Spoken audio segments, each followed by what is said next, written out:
Hello दोस्तों, इस कहानी को अंत तक ज़रूर सुनिए, आपको बहुत पसंद आएगी। दोस्तों, घर के आंगन में बैठी हुई थी, पसीना पोंछ रही थी। मेरा नाम शगुन है और मेरी उम्र 50 पार कर चुकी थी और अब मेरी दुनिया मेरी बेटी पूनम और उसके बच्चे तक सिमट गई थी। पति को गुजरे हुए कई साल हो चुके थे। पूनम की शादी को 2 साल हो गए थे। जब भी वह मायके आती, उसका पति अनुज भी उसके साथ आता। अनुज लंबा, गठीला, हल्की भूरी आंखें वाला युवक था। पहली बार जब उसे देखा तो महसूस किया कि वह सिर्फ मेरा दामाद ही नहीं बल्कि ऐसा व्यक्ति था जो किसी को भी अपनी ओर खींच सकता था। मैं हमेशा खुद को समझती थी कि यह सब बस मेरा भ्रम है, लेकिन जब भी अनुज मेरे सामने आता मैं अजीब सा महसूस करने लगी। उस दिन भी पूनम मायके आई हुई थी। अनुज बाहर से आया और मुझे पसीना पोंछते हुए देखकर रुक गया। बहुत गर्मी माँ, आपको अंदर जाकर आराम करना चाहिए, उसने कहा। मैं हल्के से मुस्कुराई। अरे नहीं बेटा,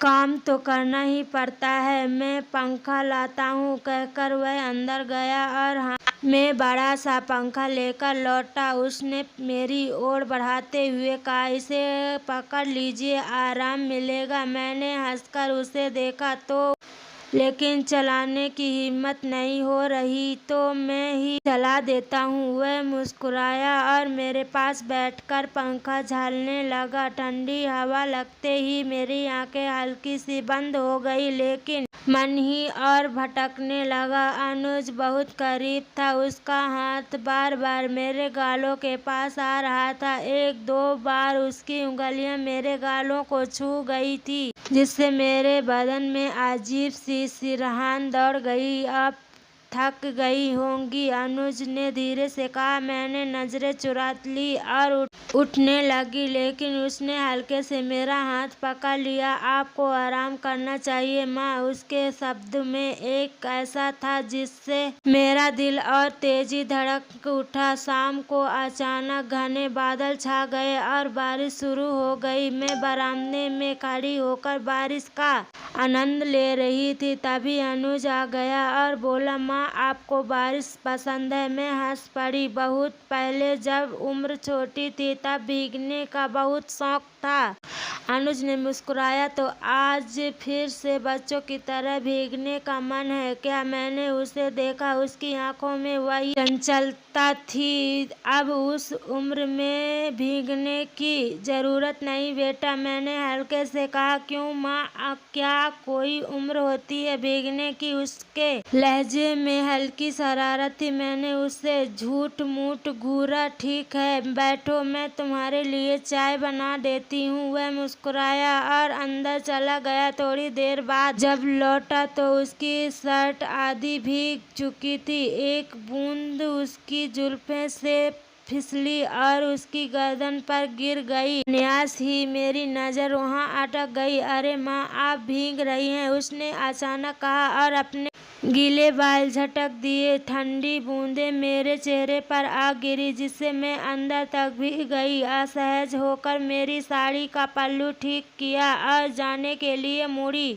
तभी अनुज ने धीरे से मेरा हाथ पकड़ लिया। रुकिए, उसकी आवाज में एक अजीब सी खनक थी। मैं ठिठक गई। अचानक बिजली कड़की और उस उजाले में मैंने उसकी आंखों में कुछ ऐसा देखा कि मेरा कलेजा धड़क उठा। और वह कहना चाह रहा था मगर उसके होंठ कांप रहे थे। मेरी धड़कनें तेज हो गई। उस दिन के बाद मैंने खुद को बहुत समझाने की कोशिश की, लेकिन अनुज का ख्याल मन से निकला ही नहीं रहा था। जब भी वह सामने आता मेरा दिल अजीब तरीके से धड़कने लगता। दोपहर का समय था, घर में सब अपने अपने कमरे में थे। मैं रसोई में मसाले पीस रही थी, तभी ऊपर के रैक से मसाले का डिब्बा गिरने लगा। मैंने उसे पकड़ने के लिए हाथ बढ़ाया, लेकिन तभी अनुज अचानक पीछे से आ गया और डिब्बा थाम लिया। माँ, आपको ध्यान से काम करना चाहिए ना, मैं चौंकी क्योंकि उसका बदन मेरे बहुत करीब था। उसकी गर्म सांसें मेरी गर्दन को छू रही थी। मैं खुद को पीछे हटाने की कोशिश कर रही थी कि तभी अनुज का हाथ मेरे हथेली पर हल्के से कट गया। मेरा दिल तेजी से धड़कने लगा। मैंने घबराकर हाथ पीछे खींचने की कोशिश की, लेकिन वह रुक गया। उसकी उंगलियां कुछ पल के लिए मेरी उंगलियों पर ठहर गई। माँ, आप ठीक हैं? उसकी आवाज में एक अजीब सी कोमलता थी। मैंने जबरदस्ती खुद को सामान्य दिखाने की कोशिश की और पीछे हटते हुए कहा, हाँ मैं ठीक हूँ, तुम जाओ, पूनम को बुला दो, शायद उसे कुछ चाहिए होगा। अनुज कुछ पल मुझे देखता रहा, फिर हल्की मुस्कान के साथ पीछे हट गया। मैं जल्दी से रसोई से बाहर आ गई और अपने कमरे में जाकर खुद को संभालने लगी। यह क्या हो रहा था? मैं खुद को रोक क्यों नहीं पा रही थी? कुछ दिन बाद पूनम को अपनी ससुराल वापस जाना था। सुबह का समय था। अनुज अपने सामान की पैकिंग कर रहा था। घर में हलचल थी, लेकिन मेरा ध्यान हर वक्त उस पर ही जा रहा था। जब भी वह मेरे सामने आता मुझे कुछ अजीब सा महसूस होने लगा। जब विदाई का वक्त आया तो पूनम ने गले लगकर मुझसे कहा, माँ अपना ख्याल रखना, अनुज भी मेरे पास आया। माँ हमें निकलना चाहिए। मैंने हल्का सा सिर हिलाया और दरवाजे तक उन्हें छोड़ने गई। पूनम आगे बढ़ गई, लेकिन अनुज रुका। उसने मेरी तरफ देखा और धीरे से कहा, माँ अपना ध्यान रखना, और हाँ ज़्यादा गर्मी में मत बैठा कीजिए। मैंने कुछ नहीं कहा, बस एक फीकी मुस्कान दी। अनुज कुछ पल खड़ा रहा, फिर चला गया। लेकिन यहाँ तक अंत नहीं था। अनुज के जाने के बाद भी उसका ख्याल मेरे मन में बना रहा। उसकी बातें, उसका करीब आना, वो हल्की हल्की छुअन, सब कुछ रह रह कर याद आ रहा था। कुछ हफ्ते बाद एक दिन दोपहर को अचानक फोन बजा। मैंने उठाया। हाय हेलो माँ। दूसरी तरफ अनुज की आवाज़ थी। मेरा दिल जोर से धड़का। कैसी हैं आप? माँ मैं ठीक हूँ बेटा। मैंने खुद को सामान्य दिखाने की कोशिश की। आपकी आवाज़ कुछ थकी हुई लग रही है, ज़्यादा काम मत किया कीजिए। अनुज की आवाज़ में वही पुरानी चिंता थी। नहीं बस यूं ही। तुम कैसे हो? अच्छा हूँ माँ।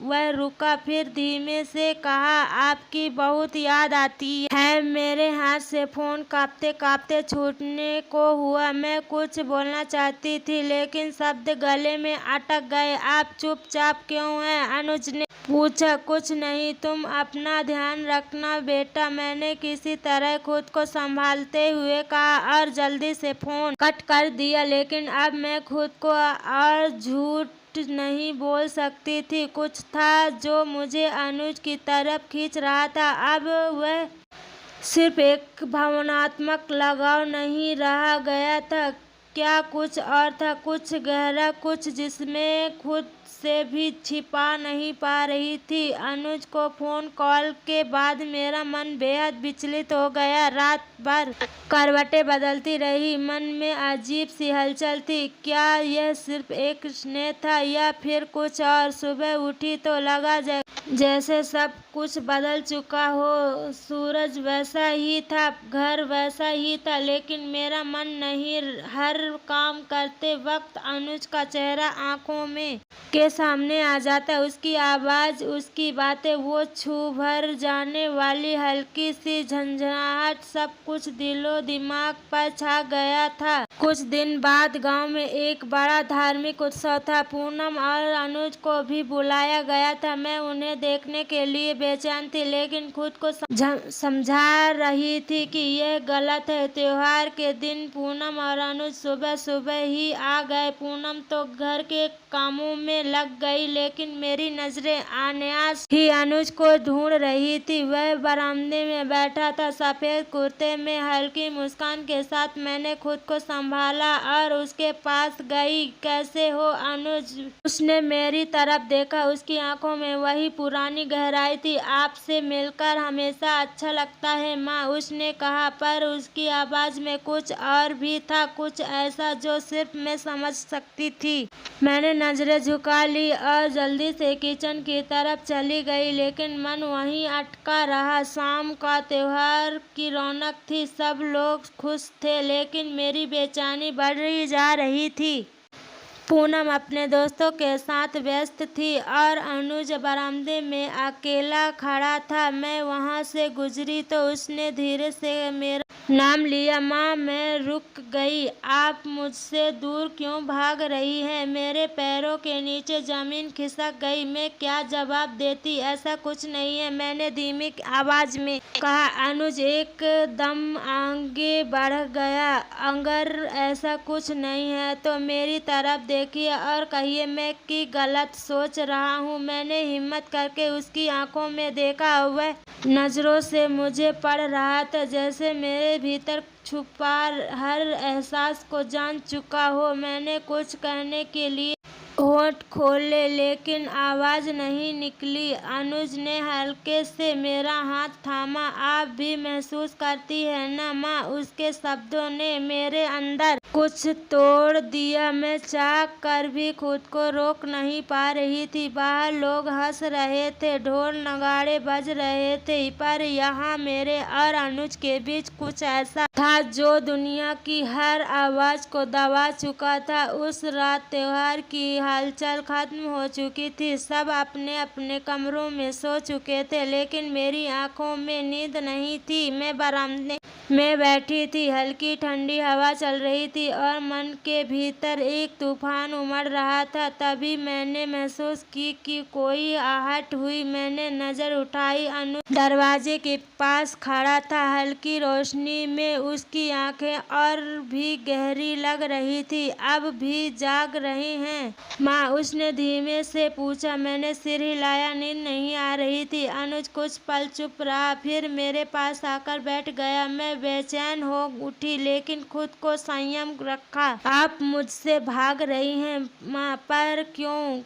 उसकी आवाज में शिकायत थी। मैंने उसे देखा। अनुज, कुछ रिश्तों की एक सीमा होती है जिसे लांघना नहीं जा सकता, लेकिन जब दिल की बात आ जाए तो सीमा मायने नहीं रखती। उसने धीरे से मेरा हाथ पकड़ लिया। एक झुंझुरी सी मेरे शरीर में दौड़ गई। मैंने हाथ खींचने की कोशिश की, लेकिन वह धीरे से बोला, अगर आपको लगता है कि यह गलत है तो मेरी आंखों में देखकर कहिए कि आप कुछ महसूस नहीं करती। मैंने कोशिश की, लेकिन शब्द गले में अटक गए। अनुज की उंगलियां अभी मेरे हथेली पर टिकी थी। माँ, आप सिर्फ पूनम की माँ ही नहीं है, आप एक औरत भी हैं। उसकी आवाज में सच्चाई थी। मैंने झटकते से हाथ पीछे खींच लिए और खड़ी हो गई। बस अनुज, ये जो भी है इसे यहीं खत्म करो। मैं तुम्हारी माँ के समान हूँ। अनुज ने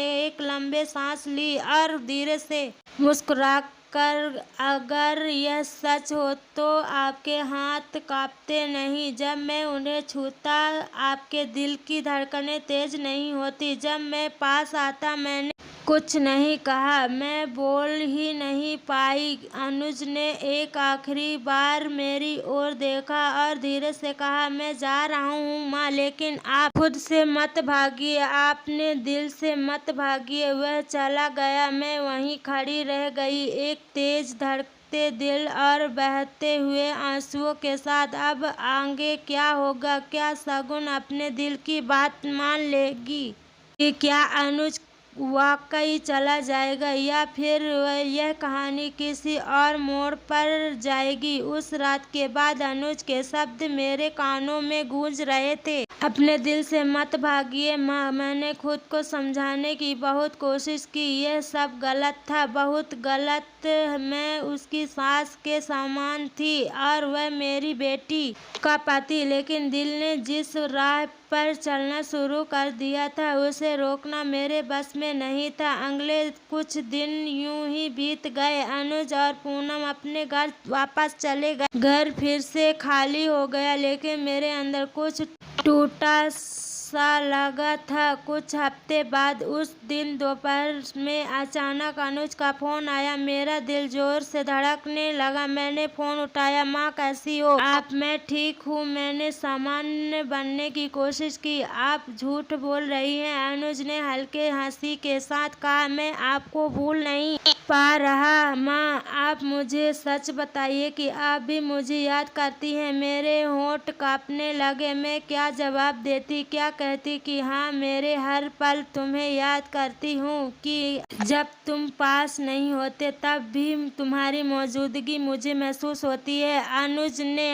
हमें यह सब बंद करना होगा, यह सही नहीं है। मैंने किसी तरह खुद को कठोर बनाते हुए कहा, अगर यह सही नहीं होता तो हमारी भावनाएं इतनी सच्ची क्यों लगती? उसी आवाज गहरी हो गई। मैं चुपचाप रही। मैं कुछ दिन के लिए गांव आ रहा हूँ माँ, आपसे मिलने। मेरी सांसें अटक गई। अनुज, मत आओ, मैंने धीरे से कहा। अगर आप सच में चाहती हैं कि मैंने तो एक बार दिल से कह दीजिए मैं नहीं आऊँगा। मैंने बहुत कोशिश की, लेकिन कह नहीं पाई। फोन कट हो गया, लेकिन मेरी बेचैनी बढ़ गई। 2 दिन बाद शाम का वक्त था। मैं बरामदे में बैठी थी। हल्की ठंडी हवा चल रही थी। तभी सामने सड़क पर एक जाना पहचाना चेहरा दिखा। अनुज। वह मेरी तरफ बढ़ रहा था। उसी आत्मविश्वास के साथ मैं चाहकर भी नजरें नहीं फेर पाई। कैसी माँ, तुम यहाँ क्यों आए हो? मैंने आंखें चुराते हुए कहा। आपको देखने और यह समझने कि कुछ रिश्ते नाम से नहीं, एहसास से तय होते हैं। मैंने उसकी तरफ देखा। उसकी आंखों में वही गहराई थी, वही अपनापन। क्या मैं खुद को रोक पाएगी? यह रिश्ता उन सीमाओं को लांघ जाएगा जिन्हें कभी नहीं तोड़ना चाहिए। दोस्तों, यह थी हमारी आज की कहानी। कहानी अच्छी लगी हो तो वीडियो को लाइक और चैनल को सब्सक्राइब कर दीजिएगा। धन्यवाद।